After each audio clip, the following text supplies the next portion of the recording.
अस्सलाम वालेकुम दोस्तों। आज हम जिस टॉपिक पर बात करने जा रहे हैं उसका नाम है पाइवट टेबल। पाइवट टेबल क्या है, किस तरह काम करता है, इसको समझने के लिए पहले जो हमने ये सामने डेटा रखा है इसको एनालिसिस कीजिए। इस डेटा में order ID, product category, amount, data और कंट्री वगैरह दिया हुआ है। पाइवट टेबल क्या करता है, उस डेटा को समराइज फॉर्म में प्रेजेंट करता है। समराइज फॉर्म में किस तरह, फॉर एग्जांपल हम कहें कि कंट्री वाइज हमें अमाउंट पता चल जाए, या किसी एक स्पेसिफिक पीरियड का अमाउंट पता हो जाए, या हमें किसी कैटेगरी यानी जैसे वेजिटेबल, फ्रूट वगैरह हैं, इनका टोटल पता चल जाए। तो इसको प्रेजेंट करने के लिए पाइवट टेबल हमारे बहुत हेल्प करता है। करने को तो हम इसको मुख्तलिफ फार्मूलाज वगैरह से भी कर सकते हैं, लेकिन पाइवट टेबल इसको बहुत आसान बना देता है। तो आइए चलते हैं कि किस तरह से पाइवट टेबल बनाया जाता है और इसमें किस तरह से कौन कौन से फंक्शंस काम कर रहे होते हैं। सबसे पहले हम बात करेंगे how to insert pivot table. Pivot table किस तरह इंसर्ट किया जाता है। पाइवट टेबल इंसर्ट करने से पहले हमें एक अपना डेटा पे एक नज़र मारनी होगी कि जो डेटा के हेडर हैं, यानी फर्स्ट कॉलम जो है, जो हेडिंग्स हैं, तो ऑर्डर आईडी, प्रोडक्ट कैटेगरी, इसमें जितने भी कॉलम्स हैं हमारे डेटा में, कोई कॉलम का हेडर एम्प्टी तो नहीं है। अगर वो एम्प्टी है तो उसको फिल करना ज़रूरी है, वरना पाइवट टेबल इंसर्ट नहीं कर सकेंगे। इसी तरह आप देख लें कि कहीं बॉटम पे कोई टोटल का फार्मूला तो नहीं लगा हुआ, बॉटम पे या कहीं बीच में कोई टोटल का फार्मूला नहीं है। तो हमें डेटा इनफैक्ट रॉ फॉर्म में चाहिए होता है, उसको समराइज पाइवट टेबल खुद कर रहा होता है। पाइवट टेबल इंसर्ट करने के लिए हमें क्या करना होता है। पाइवट टेबल इंसर्ट करने के लिए यहाँ इंसर्ट में जाएं, insert pivot table. Pivot table के बाद एक विंडो ओपन होती है, इसमें डेटा रेंज सी है। अब ये डेटा रेंज देखिए कहाँ से कहाँ तक है। Sheet 1 A1 to F214, F214, raw number 214। एक नज़र चेक कर लें किस तरह से। ये जो अप एरो है इसमें जाइए और इसके बाद आप नीचे जाकर देख लीजिए, ऐसे नहीं पता चलेगा, ठीक है। तो ये जो डेटा है हमारे पास, ये दो कंप्लीट सिलेक्शन में आ गया। अगर नहीं आया तो इसकी सिलेक्शन हम इस तरह से कर सकते हैं। इसको यहाँ पर ये जो एरो नज़र आ रहा है, इस एरो को प्रेस करें, उसके बाद डेटा जहाँ से जहाँ तक सिलेक्ट करना है वहाँ क्लिक करें और डेटा को, फुल डेटा हमने सेलेक्ट कर लिया। सेलेक्ट करने के बाद देखें नीचे ऑप्शन आ रहा है न्यू वर्कशीट या एग्जिस्टिंग वर्कशीट। अगर हम न्यू वर्कशीट पे क्लिक करेंगे तो जो पाइवट टेबल बनेगा उसके वो नई शीट बना देगा। और अगर हमें इसी वर्कशीट पे डेटा प्रेजेंट करना है तो उसके लिए हम यहाँ पे क्लिक करेंगे एग्जिस्टिंग वर्कशीट और उसका एड्रेस दे देंगे। कहाँ पर करना है हमें, फॉर एग्जांपल पाइवट टेबल यहाँ आई कॉलम से, आई कॉलम से हमें स्टार्ट करना है। आई कॉलम यहाँ पे आप और इसे ओके कर दें। ओके करने के बाद आपके पास एक पाइवट टेबल 1 के नाम से to build a report, choose field, column वगैरह वगैरह।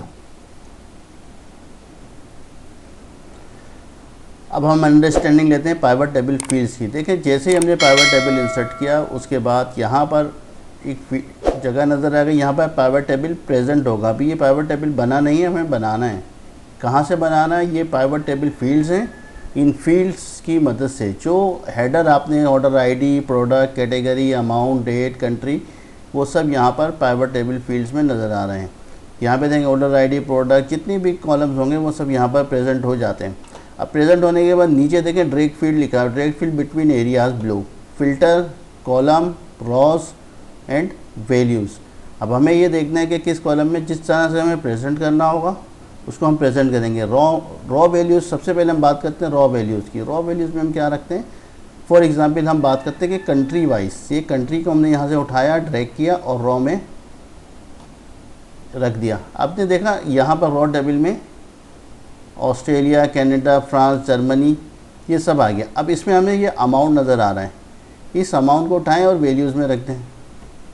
अब वैल्यूज़ में लिखने के बाद यहाँ देखें क्या लिखा हुआ है, यहाँ लिखा हुआ है सम ऑफ अमाउंट और ऊपर हेडर में भी लिखा हुआ है सम ऑफ अमाउंट। इसका मतलब है कि ये सम हो रहा है, टोटल हो रहा है। अगर हमें इसका एवरेज देखना है तो वो भी देख सकते हैं। वो किस तरह देख सकते हैं यहाँ अमाउंट पे जाएं और ये वैल्यू फील्ड सेटिंग पे क्लिक करें। अब ये देखिए एक विंडो ओपन होती है, इस विंडो में sum, count, average, maximum, minimum, product सब लिखा हुआ है। हमने कहा एवरेज करेंगे, ओके करेंगे तो ये आ जाएगा। अब इसकी नंबर फॉर्मेटिंग डिफरेंट हो गई है।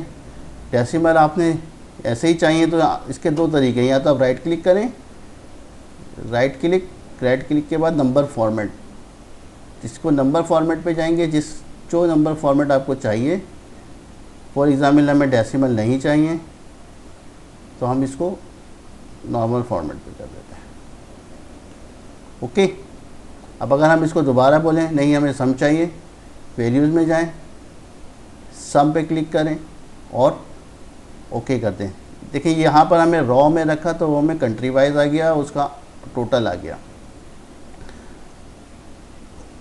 अब हम बात करते हैं कॉलम फील्ड की। कॉलम फील्ड में फॉर एग्जांपल हम रखते हैं कैटेगरी कौन सी है हमारे पास, वेजिटेबल एंड फ्रूट। इस कैटेगरी को ड्रैग करें और कॉलम फील्ड में ड्रैग करने के बाद कॉलम फील्ड में छोड़ दें। अब आप देखें ये किस तरह से आ गया, फ्रूट, वेजिटेबल्स, ग्रैंड टोटल, यानी Australia, fruit, vegetable, grand total, ये प्रेजेंटेबल डेटा नज़र आ रहा है। यहाँ पर जो हमारे पास रॉ डेटा था वो इतना प्रेजेंटेबल नहीं था, ये हमारे पास एक प्रेजेंटेबल डेटा नज़र आ रहा है। अब अगर हमें इसमें प्रोडक्ट भी शामिल करनी है तो प्रोडक्ट भी शामिल कर सकते हैं, रॉ में शामिल करनी है रॉ में शामिल कर सकते हैं, कैटेगरी में शामिल करनी है कैटेगरी में शामिल कर सकते हैं। अब अगर ये कैटेगरी को हमने यहाँ कॉलम में रखा था, अब कैटेगरी को उठा के हम यहाँ रॉ में भी मूव कर सकते हैं।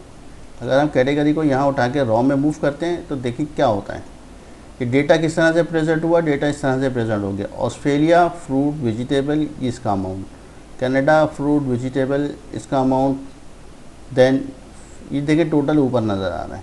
इस तरह से डेटा हमारा प्रेजेंट हो रहा है। अब अगर ये कंट्री है, अब फ़िल्टर की हम बात करते हैं। फ़िल्टर, कंट्री को उठा के हम फ़िल्टर में रखते हैं, कंट्री को उठाया फ़िल्टर में ड्रैग किया तो देखिए यहाँ ऊपर एक अमाउंट आ गया, ऑल लिखा हुआ है, कंट्री ऑल। अभी फ्रूट, वेजिटेबल, यहाँ पर हम रॉ में क्या करें, रॉ में हम प्रोडक्ट भी ऐड कर देते हैं। रॉ में हमने प्रोडक्ट भी ऐड कर दी। फ्रूट कौन कौन से हैं, एप्पल, बनाना, मैंगोज, ऑरेंज, फिर बनाना को। अब यहाँ कंट्री ऑल आ रहा है। अगर हमें किसी एक कंट्री या मल्टीपल कंट्रीज़ में या सेलेक्टेड कंट्रीज़ हमें देखते हैं तो हम उसके लिए क्या करेंगे, इस फ़िल्टर को ओपन करेंगे। फॉर एग्ज़ाम्पल ऑस्ट्रेलिया, तो ये ऑस्ट्रेलिया का देखते हैं तो ऑस्ट्रेलिया को सेलेक्ट करें, ओके कर दें तो ये सिर्फ ऑस्ट्रेलिया का डेटा नज़र आएगा। उसके बाद हम किसी यूनाइटेड किंगडम को देखते हैं तो सिर्फ यूनाइटेड किंगडम का डेटा नज़र आएगा। अब हमें किसी 2 या 3 को देखना है तो फ़िल्टर ओपन करें, यहाँ नीचे देखें सेलेक्ट मल्टीपल आइटम्स आ रहे हैं, सेलेक्ट मल्टीपल आइटम्स, इस पर चेक लगाएं और मल्टीपल आइटम्स को सेलेक्ट कर लें, 2 कंट्री या 3 कंट्री जो भी है। अब हमें ये नहीं पता होगा कि हमने सेलेक्ट कौन कौन सी किए हुए हैं, लेकिन यहाँ मल्टीपल आइटम्स लिखा हुआ आ रहा होगा कि ये 3 कंट्रीज़ का डेटा है। कौन से, उसके लिए हमें फ़िल्टर ओपन करके ही देखना पड़ेगा कि कनाडा, फ्रांस, यूनाइटेड किंगडम ये सेलेक्टेड है, ये इनका डेटा प्रेजेंट हो रहा है। ठीक है जनाब। अब मैं ये कंट्री वाला फ़िल्टर यहाँ से हटा रहा हूँ। कंट्री वाला फ़िल्टर यहाँ से रिमूव करने का क्या तरीका है, यहाँ से ड्रैग करें और यहाँ बाहर ड्रॉप कर दें, एक ये तरीका है। दूसरा ये कि यहाँ कंट्री का चेक लगाया, ये चेक हटा दें, तब ये कंट्री के ऑल डेटा आ गया। अब मैं दोबारा प्रोडक्ट को भी कैटेगरी को भी हटा देता हूँ, सिर्फ प्रोडक्ट रह जाएगी। अब देखिए प्रोडक्ट में एप्पल, बनाना। अब ये प्रोडक्ट किस कंट्री की है तो ये कंट्री हम इस तरह से एनालिसिस करेंगे मुख्तलिफ। ये कंट्री उठाया, यहाँ पे ड्रॉप किया, अब कंट्री ऊपर है, ऊपर कंट्री किया तो कंट्री पहले आएगा कनाडा और उसके नीचे एप्पल, बनाना वगैरह ये आ रहा है। लेकिन हमें ये देखना है कि कौन सा प्रोडक्ट किस किस कंट्रीज़ में है, तो इसको प्रोडक्ट को ऊपर कर दें और कंट्री को नीचे कर दें। अब ये देखें Apple Canada, France, United kingdom में गया है, बनाना कनाडा, फ्रांस, यूनाइटेड किंगडम में गया है। ये मुख्तलिफ़ तरीके से हम अपना एनालिसिस कर सकते हैं एज़ पर आवर नीड। जिस तरह से हमें देखना है, जिस एंगल से हमें देखना है, उस एंगल से इसको हम देख सकते हैं। इसी तरह अब मैं कंट्री को हटा देता हूँ। कंट्री को हटाने के बाद डेट इंसर्ट करनी है, डेट इंसर्ट की हमने, और डेट इंसर्ट करने के बाद प्रोडक्ट को भी हटा दिया। अभी देखें डेट वाइज आ रहा है, इसको ज़रा समझिएगा। डेट वाइज इन्होंने, हमारे पास जो डेट थी उसमें मंथ तो नहीं था, यहाँ पे जो डेट का कॉलम है उसमें कहीं मंथ वाइज ग्रुप नहीं किया हुआ, यहाँ इसने ऑटोमेटिक इसको ग्रुप कर दिया। जनवरी, फरवरी, मार्च, अप्रैल, मई, ये सब ग्रुप कर दिया इसने, ऑटोमेटिक ग्रुप कर दिया। पहले ऑटोमेटिक ग्रुप नहीं होता था, इसको ग्रुप करना पड़ता था। तो इसको ग्रुप करने के लिए हमें क्या करना होता है, अब हमें कुछ नहीं करना होता, ये ऑटोमेटिक ग्रुप किया हुआ है। अब इधर आ जाइए रॉ पे, देखें रॉ पे लिखा हुआ है मंथ्स वाइज ग्रुप हुआ हुआ है। ये डेटा जो फिल्टर हुआ है आपका, ये मंथ वाइज ग्रुप किया गया है। अब इसको अगर अनग्रुप करना हो तो हम क्या करेंगे, इसको जाकर पाइवट टेबल पे क्लिक करें जनवरी पे, और यहाँ पर देखें ये अनग्रुप है, इस पर क्लिक करें, ये डेटा ऑटोमेटिक अनग्रुप हो गया। अब ये पूरा डेट वाइज आ गया, जो मंथ वगैरह हमने रखे हुए थे वो अब यहाँ पर नहीं है, पूरा एंड तक देख लेंगे तो नहीं आ रहा। अब हमें इसको लेकिन ये प्रेजेंटेबल नहीं है। अगर आपको डेट वाइज चाहिए ओके, मगर ये प्रेजेंटेबल होता नहीं है। प्रेजेंटेबल करने के लिए हमें इसको ग्रुप करना होता है। ग्रुप करने के लिए हम क्या करेंगे, यहाँ क्लिक करेंगे, ऊपर यहाँ पाइवट टेबल एनालिसिस पे जाएंगे और दोबारा इसको ग्रुप सिलेक्शन करेंगे। जैसे ही ग्रुप सिलेक्शन किया हमारे पास यहाँ पर आगे हम किस में करना है, मंथ में करना है, क्वार्टर्स में करना है। फॉर एग्जांपल हम मंथ्स को छोड़े, हम कहते हैं क्वार्टर्स में का चाहिए हमें, मंथ्स में भी चाहिए, क्वार्टर्स में भी चाहिए। ओके कर दें तो quarter 1 month, quarter 2 month, quarter 3 month, अब इसमें से डेट गायब हो गई, तो ये क्वार्टर वाइज डेटा हो गया। इस तरह हम डेटा को मुख्तलिफ अंदाज में ग्रुप कर सकते हैं। अच्छा ये देखिए क्वार्टर 1 का टोटल नज़र आ रहा है, क्वार्टर 2 का टोटल नज़र आ रहा है, क्वार्टर 3 का टोटल नज़र आ रहा है। हम कहते हैं कि ये जो सब टोटल नज़र आते हैं हमें ये नहीं चाहिए, हमें सिर्फ डेटा चाहिए और उससे एक ग्रैंड टोटल चाहिए। अब ये टोटल वगैरह हटाने के लिए हमें क्या करना होता है, इसके लिए हमें क्या करना होगा, यहाँ पे देखिए टोटल पे राइट क्लिक करें। राइट क्लिक करने के बाद देखिए सब टोटल पे चेक लगा हुआ है, सब टोटल क्वार्टर्स। इसको चेक को अनचेक कर दें, ये तमाम क्वार्टर्स हट गए। क्लियर। वही दोबारा चाहिए, राइट क्लिक करें, सब टोटल क्वार्टर, ये कर दें, टोटल आ गए। अच्छा दूसरा ये कि ये देखें क्वार्टर के आगे कि माइनस का निशान नज़र आ रहा है। ये जो माइनस का निशान है ये क्या करता है, ग्रुप अनग्रुप का होता है। इसको अगर आप क्लिक करेंगे ना, ये जो जनवरी फरवरी मार्च नज़र आ रहा है ये गायब हो जाएगा। क्वार्टर 3 ये गायब हो गया, ये गायब हो गया, ये गायब हो गया। सही है। अब सारे एक साथ करने हैं, सारे एक साथ करने के लिए राइट क्लिक करें, एक्सपेंड कोलैप्स। हमें क्या करना है, एक्सपेंड ऑल करना है। एक्सपेंड ऑल करेंगे तो यहाँ एक्सपेंड आ जाएगा, ये एक्सपेंड हो गया। और दूसरा ये क्या, ये यहाँ से भी होता है, ये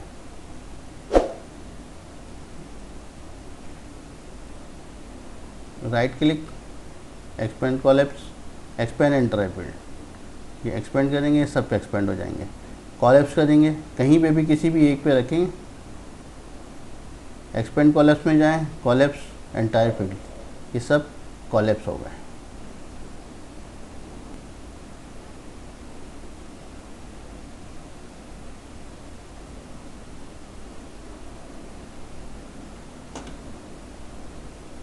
दोबारा इसको एक्सपेंड ऑल कर देते हैं, एक्सपेंड एंटायर फील्ड्स।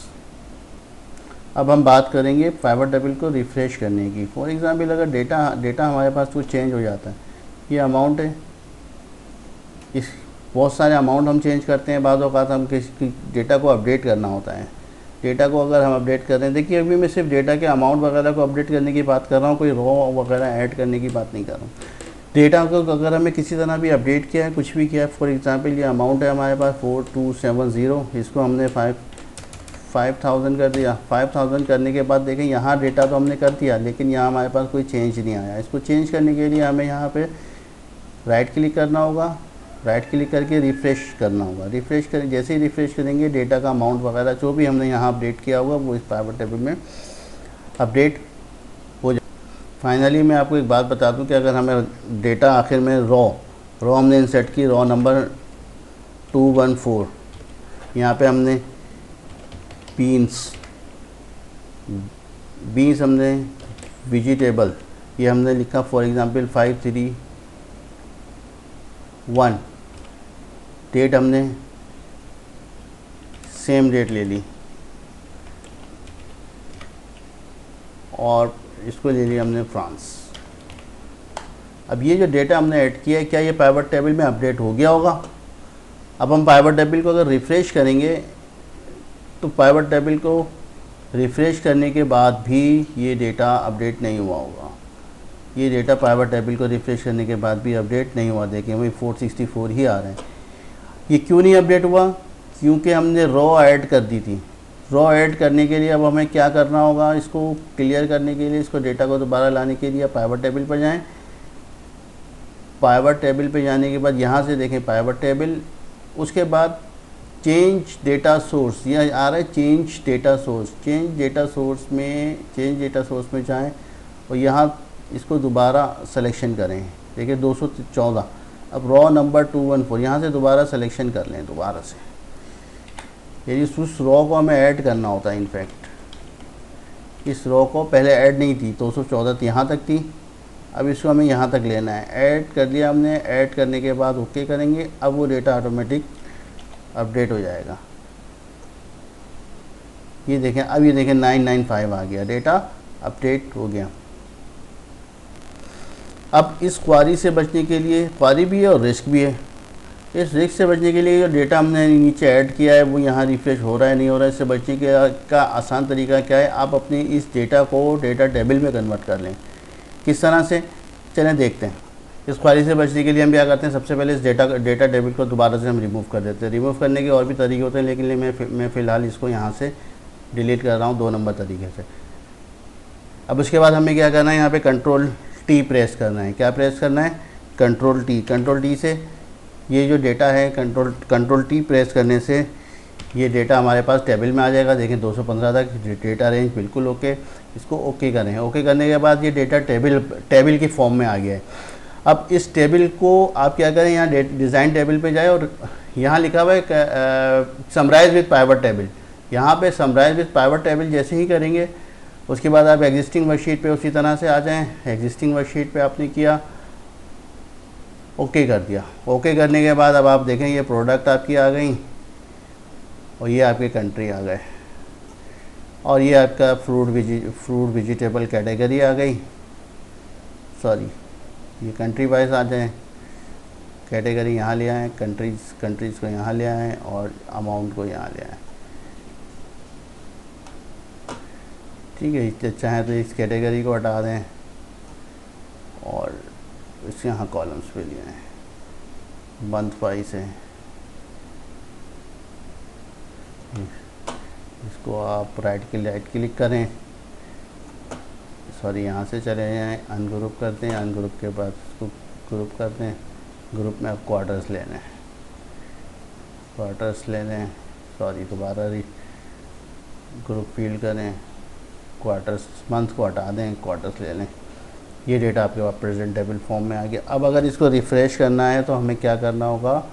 अब इसको रिफ़्रेश करने के लिए एंड पे जाके हमने जैसे ही डेटा टेबल में नई फील्ड हमने ऐड की 215 कैरेट वेजिटेबल 1500 30 12 16, ये फॉर एग्ज़ाम्पल आई है जर्मनी से।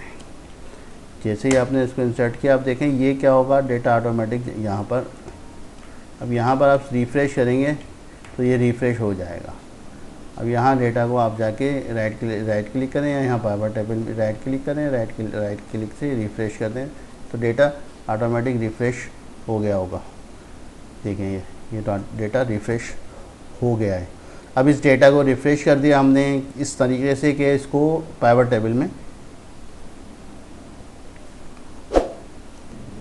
आज की वीडियो में इतना ही है। इससे आगे के फंक्शन हम अपनी अगली वीडियो में देखेंगे। अगली वीडियो ज़रूर देखिए जो इससे कनेक्टेड होगी। Thank you very much. Channel अगर कुछ इसमें और कुछ समझना है तो आप मुझे कमेंट्स में लाजमी बताइएगा ताकि मुझे पता चले कि आप लोगों को क्या क्या चाहिए। Thank you very much.